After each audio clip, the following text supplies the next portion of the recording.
বিশ্বকাপ ফুটবল, জমজমাট বিশ্বকাপের আসর।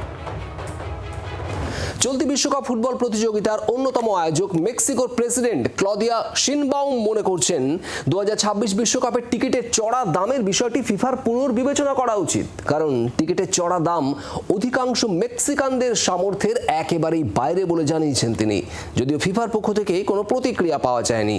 শিনবাউম বিশ্বকাপের একটি দীর্ঘদিনের ঐতিহ্য ভেঙেছেন, যে ঐতিহ্য অনুযায়ী আয়োজক দেশের প্রেসিডেন্ট উদ্বোধনী ম্যাচে উপস্থিত থাকেন।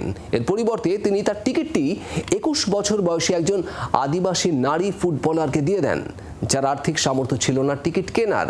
এছাড়াও ফেডারেল সরকার সিদ্ধান্ত নিয়েছে যে সরকারি কর্মকর্তারা সোশ্যাল মিডিয়া ওয়ার্ল্ড কাপ কার্যক্রমে অংশ নেওয়া সাধারণ মানুষের মাঝে প্রায় 500টি টিকিট বিলিয়ে দেবেন এবং আরও 88টি টিকিট স্কুলে বিতরণ করা হবে।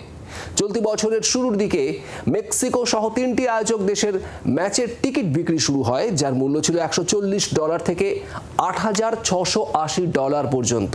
এরপর টিকিটের দাম কমলেও অন্যান্য টিকিটের দাম আকাশচুম্বী হয়েছে। ফাইনাল ম্যাচের টিকিটের দাম ঠিক করা হয়েছে $32,970।